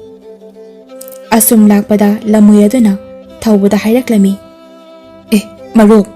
ꯑꯩꯍꯥꯛ ꯅꯉꯣꯟꯗ ꯋꯥꯐꯝ ꯈꯔ ꯁꯤꯟꯅꯒꯦ, ꯃꯨꯟꯅ ꯇꯥꯎ꯫ ꯍꯌꯦꯡꯒꯤ ꯅꯨꯃꯤꯠꯇ ꯑꯩꯈꯣꯏꯅ ꯃꯤꯇ꯭ꯔꯪꯒꯤ ꯂꯩꯕꯥꯛ ꯑꯃꯒꯁꯨ ꯊꯦꯡꯅꯒꯅꯤ꯫ ꯂꯩꯕꯥꯛ ꯑꯗꯨꯗ ꯂꯩꯔꯤꯕ ꯊꯋꯥꯏ ꯄꯥꯟꯕ ꯈꯨꯗꯤꯡꯃꯛ ꯑꯌꯨꯛ ꯅꯨꯡꯊꯤꯜꯒꯤ ꯃꯇꯝꯗꯅ ꯅꯨꯡꯅ ꯁꯥꯕ ꯃꯤꯇꯝ ꯂꯣꯏꯅꯃꯛ ꯑꯣꯟꯗꯨꯅ ꯂꯩꯒꯅꯤ, ꯑꯗꯨꯒ ꯑꯍꯤꯡꯒꯤ ꯃꯇꯝꯗꯅ ꯃꯊ꯭ꯋꯥꯏ ꯄꯥꯜꯂꯛꯇꯨꯅ ꯇꯝꯊꯤꯔꯕ ꯁꯥꯔꯣꯏ ꯉꯥꯔꯣꯏ ꯉꯥꯛꯇꯅ ꯑꯣꯜꯂꯛꯀꯅꯤ꯫ ꯑꯗꯨꯕꯨ ꯌꯦꯡꯉꯨ, ꯑꯩꯈꯣꯏ ꯂꯝ ꯑꯗꯣ ꯂꯥꯟꯗꯕꯗꯤ ꯁꯨꯡꯌꯥꯃꯛ ꯌꯥꯗ꯭ꯔꯦ"꯫ ꯊꯧꯕꯅ, "ꯍꯥ, ꯀꯔꯤ ꯍꯥꯏꯕ ꯃꯔꯨꯞ? ꯑꯗꯨꯗꯤ ꯐꯝ ꯑꯗꯨ ꯂꯥꯟꯅ ꯆꯠꯅꯕ ꯄꯥꯝꯕꯩꯗꯤ ꯀꯔꯤꯅ ꯑꯣꯏꯒꯅꯤ?" "ꯃꯗꯨꯁꯨ ꯑꯩꯍꯥꯛ ꯍꯥꯏꯒꯦ, ꯃꯨꯟꯅ ꯇꯥꯎ꯫ ꯃꯔꯨꯞ, ꯐꯝ ꯑꯗꯨꯒꯤ ꯃꯇꯥꯏ ꯑꯣꯏꯔꯞꯅ ꯄꯤꯛꯂꯕ ꯃꯟꯗꯤꯔ ꯑꯃ ꯂꯩꯕꯅꯤ꯫ ꯃꯟꯗꯤꯔ ꯑꯗꯨꯗ ꯁꯒꯣꯜ ꯌꯥꯆꯜ ꯑꯃ ꯌꯥꯟꯅ ꯂꯩꯔꯝꯒꯅꯤ꯫ ꯅꯍꯥꯛꯅ ꯃꯗꯨꯕꯨ ꯂꯧꯊꯣꯛꯂꯒ ꯆꯦꯛꯁꯤꯟꯅ ꯄꯥꯏꯗꯨꯅ ꯂꯩꯌꯨ, ꯑꯗꯨꯒ ꯑꯍꯤꯡꯒꯤ ꯃꯇꯝꯗ ꯂꯩꯔꯤꯕ ꯅꯨꯡꯒꯤ ꯃꯤꯇꯝꯁꯤꯡ ꯑꯗꯨꯅ ꯃꯊ꯭ꯋꯥꯏ ꯄꯥꯜꯂꯛꯄ ꯃꯇꯝꯗ ꯑꯉꯥꯎꯕ ꯑꯃꯨꯕ ꯃꯆꯨꯒꯤ ꯁꯒꯣꯜ ꯑꯃ ꯅꯍꯥꯛꯅ ꯁꯣꯏꯗꯅ ꯎꯔꯛꯀꯅꯤ꯫ ꯁꯒꯣꯜ ꯑꯗꯣ ꯅꯍꯥꯛꯅ ꯎꯄꯥꯏ ꯑꯃ ꯇꯧꯔꯒ ꯁꯤꯖꯤꯟꯅꯗꯨꯅ ꯅꯍꯥꯛꯅ ꯄꯥꯏꯔꯤꯕ ꯌꯥꯆꯜ ꯑꯗꯨꯅ ꯂꯥꯛꯀꯗꯕꯅꯤ꯫ ꯃꯇꯝ ꯑꯗꯨ ꯈꯛꯇꯗ ꯑꯉꯥꯎꯕ ꯁꯒꯣꯜ ꯑꯗꯣ ꯋꯥꯈꯜ ꯂꯥꯛꯀꯅꯤ, ꯑꯗꯨ ꯃꯍꯥꯛꯀꯤ ꯃꯁꯥ ꯄꯥꯜꯂꯛꯇꯨꯅ ꯄꯥꯏꯕ ꯉꯝꯕ ꯁꯒꯣꯜ ꯑꯃ ꯁꯣꯏꯗꯅ ꯑꯣꯟꯊꯣꯔꯛꯀꯅꯤ꯫ ꯃꯗꯨꯗꯒꯤꯗꯤ ꯁꯒꯣꯜ ꯑꯗꯨꯅ ꯅꯍꯥꯛꯄꯨ ꯁꯣꯏꯗꯅ ꯅꯍꯥꯛꯀꯤ ꯏꯃꯥꯒꯤ ꯐꯤ ꯑꯗꯨꯅ ꯂꯩꯔꯤꯕ ꯃꯐꯝ ꯑꯗꯨꯗ ꯁꯣꯏꯗꯅ ꯄꯨꯒꯗꯧꯔꯤꯕꯅꯤ"꯫ "ꯐꯔꯦ ꯃꯔꯨꯞ, ꯑꯩꯍꯥꯛ ꯅꯍꯥꯛꯅ ꯍꯥꯏꯔꯤꯕꯁꯤꯡ ꯑꯗꯣ ꯄꯥꯡꯊꯣꯛꯂꯒꯦ꯫ ꯑꯗꯨꯕꯨ ꯃꯔꯨꯞ, ꯑꯩꯍꯥꯛꯀꯤ ꯄꯨꯛꯅꯤꯡꯗ ꯆꯤꯡꯅꯕ ꯋꯥꯈꯜ ꯑꯃꯗꯤ ꯑꯗꯨꯃꯛ ꯂꯩꯔꯤ꯫ ꯃꯁꯤ ꯃꯔꯨꯞꯅ ꯑꯃꯨꯛꯇꯗꯤ ꯀꯣꯛꯄꯤꯔꯝꯃꯨ"꯫ "ꯀꯔꯤ ꯀꯔꯝꯕ ꯋꯥꯈꯜꯅꯣ ꯃꯔꯨꯞ? ꯆꯤꯡꯅꯕ ꯂꯩꯇꯅ ꯍꯥꯏꯕꯤꯌꯨ"꯫ "ꯑꯩꯈꯣꯏꯅ ꯊꯦꯡꯅꯈꯤꯕ ꯑꯃꯗꯤ ꯊꯦꯡꯅꯔꯛꯀꯗꯧꯔꯤꯕ ꯃꯤꯇ꯭ꯔꯒꯤ ꯂꯝꯁꯤꯡ ꯑꯁꯤ ꯍꯥꯟꯅꯗꯒꯤ ꯑꯁꯨꯝꯅ ꯂꯩꯔꯝꯕꯗꯤ ꯃꯥꯟꯗꯦ꯫ ꯃꯁꯤꯕꯨ ꯃꯇꯧ ꯀꯔꯝꯅ ꯑꯣꯏꯔꯛꯂꯤꯕꯅꯣ?" "ꯍꯣꯏ, ꯆꯨꯝꯃꯤ ꯃꯔꯨꯞ, ꯂꯝꯁꯤꯡ ꯑꯁꯤ ꯍꯥꯟꯅ ꯂꯩꯔꯝꯕꯗꯤ ꯑꯃꯠꯇ ꯅꯠꯇꯦ꯫ ꯑꯗꯨꯕꯨ ꯌꯦꯡꯉꯨ, ꯃꯤꯇ꯭ꯔꯒꯤ ꯂꯝꯁꯤꯡ ꯑꯁꯤ ꯅꯍꯥꯛꯀꯤ ꯏꯃꯥꯒꯤ ꯃꯥꯡꯈ꯭ꯔꯕ ꯐꯤ ꯑꯗꯨꯅ ꯃꯔꯝ ꯑꯣꯏꯔꯒ ꯂꯩꯔꯛꯈꯤꯕ ꯉꯥꯛꯇꯅꯤ"꯫ "ꯑꯦ, ꯑꯗꯨꯗꯤ ꯃꯇꯧ ꯀꯔꯝꯅ? ꯑꯩꯍꯥꯛꯀꯤ ꯏꯃꯥꯒꯤ ꯐꯤ ꯑꯗꯨꯅ ꯀꯔꯝꯅ ꯑꯣꯏꯍꯜꯂꯤꯕꯅꯣ ꯃꯔꯨꯞ? ꯑꯃꯨꯛꯇ ꯍꯥꯏꯕꯤꯌꯨ꯫ ꯑꯩꯍꯥꯛꯀꯤ ꯄꯨꯛꯅꯤꯡ ꯋꯥꯈꯜ ꯑꯁꯤ ꯈꯪꯅꯤꯡꯕꯅ ꯂꯥꯡꯇꯛꯅꯔꯦ"꯫ "ꯃꯔꯨꯞ, ꯅꯍꯥꯛꯀꯤ ꯏꯃꯥꯅ ꯁꯥꯔꯤꯕ ꯀꯥꯕ꯭ꯔꯪ ꯃꯨꯒꯥꯒꯤ ꯐꯤ ꯑꯁꯤ ꯃꯗꯨꯗ ꯁꯥꯔꯤꯕ ꯐꯤꯌꯦꯛ ꯑꯗꯨ ꯇꯥꯏꯕꯪ ꯃꯤꯑꯣꯏ ꯈꯛꯇ ꯅꯠꯇꯅ ꯁ꯭ꯋꯔꯒꯒꯤ ꯂꯥꯏꯌꯥꯝꯁꯤꯡꯅ ꯐꯥꯎꯕ ꯈꯣꯏꯗꯥꯕ ꯃꯤꯇꯥꯕ ꯐꯤ ꯍꯥꯏꯕꯗꯨ ꯑꯣꯏꯔꯦ꯫ ꯑꯗꯨꯅ ꯁ꯭ꯋꯔꯒꯒꯤ ꯏꯄꯥ ꯏꯕꯨꯡꯉꯣꯅ ꯑꯀꯟꯕ ꯅꯣꯡꯂꯩ ꯅꯨꯡꯁꯤꯠ ꯑꯃ ꯇꯧꯍꯜꯂꯛꯇꯨꯅ ꯅꯍꯥꯛꯀꯤ ꯏꯃꯥꯒꯤ ꯐꯤ ꯑꯗꯣ ꯃꯈꯣꯏꯒꯤ ꯃꯅꯥꯛ ꯇꯝꯅ ꯄꯨꯈꯤꯕꯅꯤ꯫ ꯑꯗꯨꯒ ꯂꯩꯔꯛꯂꯤꯕ ꯃꯤꯇ꯭ꯔꯒꯤ ꯂꯝꯁꯤꯡ ꯑꯁꯤꯅ ꯅꯈꯣꯏ ꯅꯆꯤꯟꯅꯥꯎ ꯑꯍꯨꯝꯅ ꯐꯤ ꯑꯗꯣ ꯈꯣꯡꯒꯨꯜ ꯂꯤꯔꯛꯄꯗ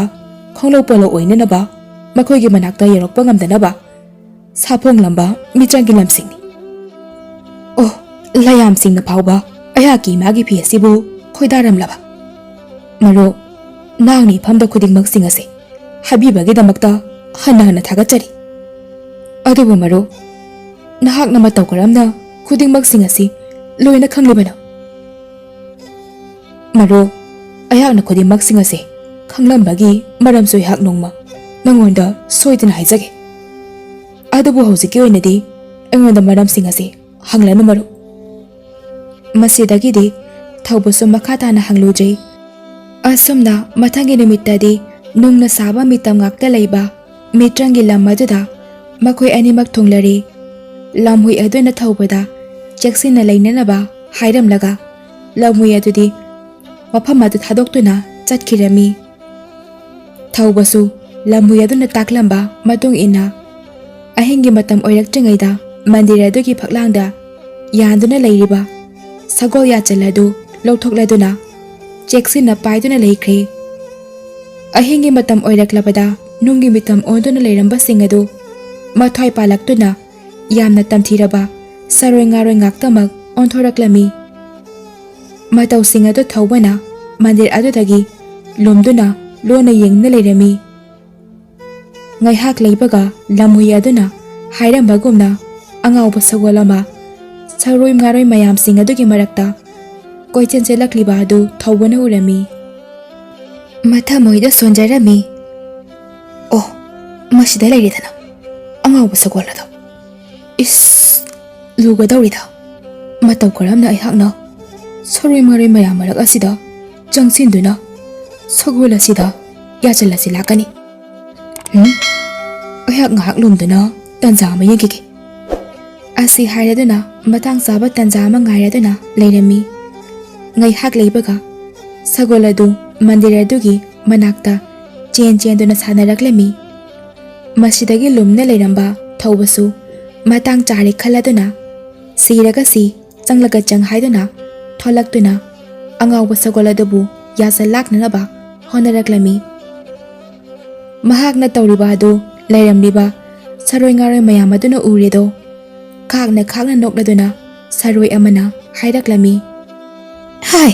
taibang mi gaibanina phai khangani nakina thaba ado segairaga I chuptuna aram khawrangba se kokhange. Asi hairaduna thauba tamna paisilaklami. Leihoriba saroi mayam singatusu thauba bu chaningbana mating taba makhai mahak tamna paisilaklami. Adubu thaubana yamna kanna honaduna angawa sagoladabu yasal lakre. Yasaladu hek lakpadagidi angawa sagoladu wakhal laklami. Aduga mahaki mananganda masa palaktuna paiba ngamba sagol ama onthoraklami. Thauba yamna thunamak sagol aduda tongkhattuna atiya tamna paikhatkirami. Matau asumna mahak saroi ngarai mayam adugi makhuttagi mathwai hinghaure. Haujikti sagol aduna mahakpu swargagi layamsigi leifam tana paiduna puraklami. Sarga leibak hek yaubaga sargagi thongakpaduna thaubabu uwamaktada yamna taramna okladuna hairaklami. Marup thauba lingsinbiro swargagi leiba asida nahakpu ikhoina taramna okjari. Thauba yamna ngakna Isorgi thongakpa nahakna matau karamna aihakki ming asi khanglamlibano. Nahakti aihakki punsida amuktasu theknakiji. Marup aihak ninhi nahakki marup lamui aihakpu sakhangbijabo. Ha kari haiba nahakpu aihakki marup lamuiduni haiba. Karino tawriba matau asibo aihakpu mangla taibangla. Marup mangna te taibangni. Lao aikhogi ningthaugi konungda lengsilasi. Asi hairadun thaubabu konung aduda pusinbiraklami. Mahakna hek changlakpadagi mama lukrabigi phi adugi phek adu nairembi mayamna matau tamlaga sadna leiramba adu mahakna su urure. Laining thau sorarelna thaubabu taramna okladuna hairaklami. Thauba lengsilau nahakne haki changyeng kaya mai pakna pangthoktuna phamase yorokpa ngambagi damakta nahakpu ihakna haningai leitana thagani. Aduga yengo nahaki magi phi ado aihakna huraduna laugi haina khankhiba leiteko. Phi asida yekliba phek ase aihakna paman khadana aihaki chanupi chamaga tarani thoi asida phi asigi phek ase saba tamhanbani. Aduga phi asi saba loitringaida nakhoina chinna nauna phi asibu lawba lakpa ngamdanaba haidana aihakna mitrangi lam kaya ama semgatlamani. Adubu yengo phi ase saba loiradaba khajikta mangai silakle. Aduna nahaki phi ase saba loiraga oina puroko. Thaubana ipaibingo nanai aihakpu ngakpiyo solawi malu khrabido phi asigi wakhalda laimin oiduna asibaga pangkhak oihore. Aduna aihakna yamna thunamak phi ase puduna image mafamda sinahodaba taragadi image yaibi soidana mangba tare. Aduna ipaibingo yarabadi phi ase amuktadi sinabiro. Madugidi thoina waruganu thauba nahaki imado aihakna karisu tekta kaina lehengani. Aihakna wasakiba asini. Adubu nahakna nongmani nidangdi phi ase saba loiba ngaikho. Masidagi thaubasu yaraduna mahaksu lairepak aduda phi adu saba loiba ngaidna leirami. Aduga laning thau surarangi machanupi sing adudagi ख्वाइदगी तोन सिलाइमा अदुदी फी अदुगी फियेक अदु निंगथीना साबा हैरमदे माचेम चामगा तरामाथोइना फियेक अदु निंगथीना साबा उरगा महाक्ति मथ्वा यामना नुंगाइजरमदे मापुकनिंगदा वाखल अमा चप युंगना खलदना मतोमता हाइजरमी इचे मखैदे लोइना फियेक असे निंगथीना साबा हैख्रेदो अदु वै हाक्ति मखोइना सारिबा सुमना निंगथीना साबा हैत्रे अदुगा फी असिदे इचेम सिंह हेक साबा लोइबगा पुख्रगनी अहाक उपाय अमा तौदना ताइबंग मालेमदा चतुना फी असिगी मपु ओइरिबा लुख्राबीदुदगी फियेक असे साबा तमुदबा सुंगयामक याजे असुमना नुमित खरा हौख्रबगी तुंगदा फी अदुसु मपुंग फाना साबा लोइरमी अदुगा सिलाइमदी मपा सुरारेन खंगद्रिङैदा लुख्राबी अदुगी फियेक अदुदा फी मयेक ओंदुना फी अदुदा यावरक्लमी सिलाइमा यावरी हाइबदी खंगदबनीना लाइनिंगथौ सोरारेना थौबदा ममा लुख्राबीगी फी अदुगा सना खौजाउ मरीगा पीरदुना हाइरक्लमी थौबा से ना की मागी फी से लौरसे ना की थौजालदगी फी असे मपुंग फाना साबा लोइरे हौजिक्ति अदुगा येगो खौजाउ मरी असे सना लुपाना थन्ना यावरबनी मसी पाना नहाकबु नुक्सीदुना पीबनिको मसीबु नहाकना लटनबा यारेको हराउना लौसिनगदबनी थौबसु लाइनिंग तो सोरारेना पीबीबा अदु हराउ हराउना लौरदुना मयुम तमना हलक्लमी महाकना हलक्पददी ममांगदा महाकना लाकपदा लेरंबा मित्रंगी लमसिंग अदु अमता लेरमद्रे मयाम्बा अनि अदुसु अखल तारक्लदना महाका थेंगनरमी थोकिबु वारी पुंबा मयाम्बा अनिदा लिरदुना खंगलबा मतुंगदा मखोय हुम पुना मयुमदा हलक्ले मयुम यौरबदा ममा लुख्राबीदा फी अदु पिरमी मांख्रबा फी अदु अमुक फंगबादुदा लुख्राबी अदु हानगी मतौगुमना मसादु नाबा फगलक्लमी नोंगमा अहिंगमा यामना कनबा नोंगलै नुसित अमना अतिया पुंबादु खाक लाउबगी मखोलगा लोइनना तौरक्लमी लुख्राबी मा मचा मखोय मरीदु नुमिदांगी चाक चाबा लोइरदुना तुमगदबगी तौनरकपा अदुहाइदा यामना हौरबा ब्रज तारकपगी मखोल अमगा लोइनना मखोयगी सुमांग अदु पुंगान गानबा मैंगाल अमा थोरक्लमी चावबना इपा फकना हाइरक्लमी इस अखोगी सुमांग असिदा ब्रज तारख्रेदना तौरिबासिदि करिनो तंजा असिदा यामना हौबा खोंजेल अमदा यामना साउना लारदना हाइरक्लमी हाय करिसु लेतबा नमु ताइबग मियोइबा थौबा नागना लौनम तौदना एके चातोन बिबु मपा आइगोदगी हुदुना पुबा साइ ngасiri सोरारेनगी इते खंगोदब्रादा इया नथ्वाइदु लौरगे नोरक्ता लमथगे खंगरिदो सरिसो खोंजेलासिना लारक्लिबा अदु ताबदा लुख्राबी अमदी मयाम्बा अनिना थौबदा वांग कया हंगनबगी तौरक्लमी अदु मखोइना वामता हाइनबा नंगजिङैदा लाइनिंग थौ सोरारेना महाके शक्तिना मखोइ मरिमक फाजिन्दुना मपाल तमना सोरो सोरो चिंथोरक्लमी अदुगा साउना अमुसु हाइरक्लमी हाय ताइबुंग मियोइबा एहाकी इचादु कदाइदा नंगना लोतुन लैबगे नखोइ ताइबुंग मियोइबगा लाय एखोइगा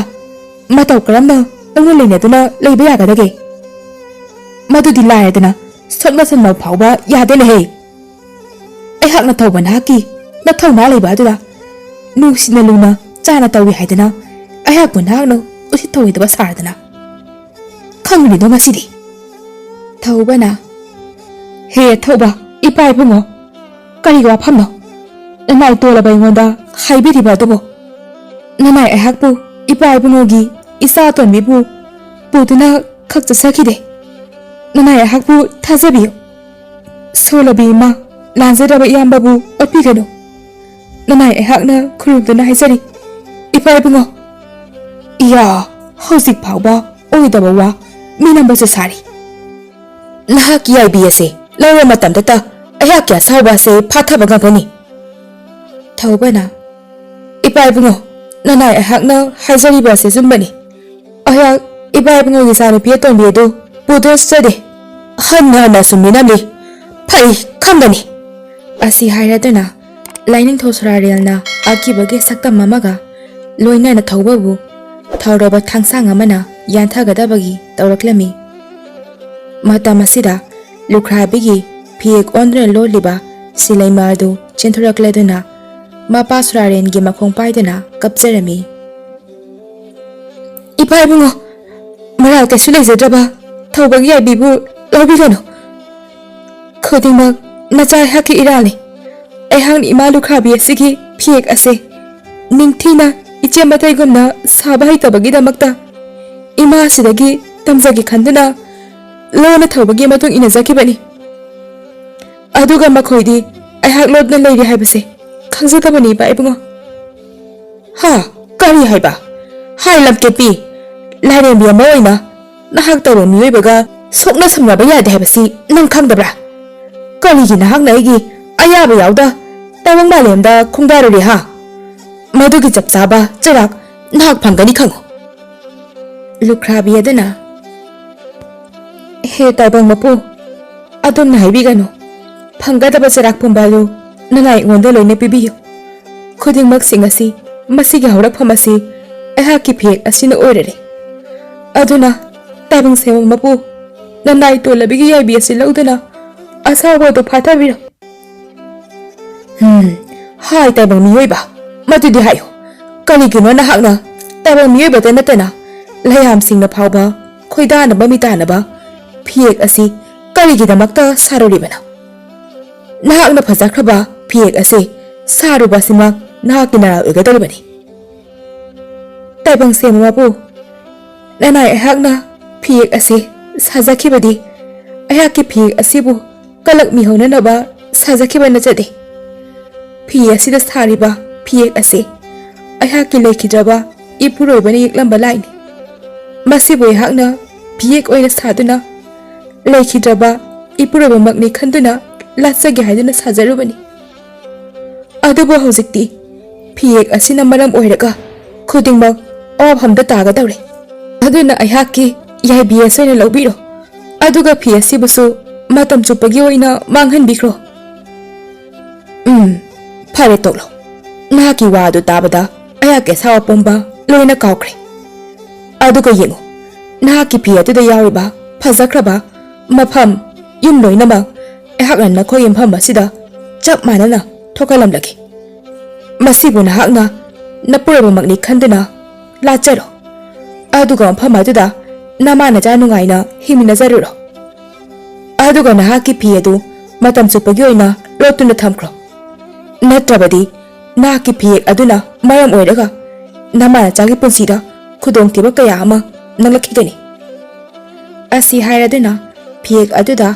yauriba lam amadi yumaduga chap manana thokalamlaga lining thosrarel adu macha selemo buduna chatkhre ningthiraba mafam phajaraba yumaduda lukhrabi mamacha makoi maridu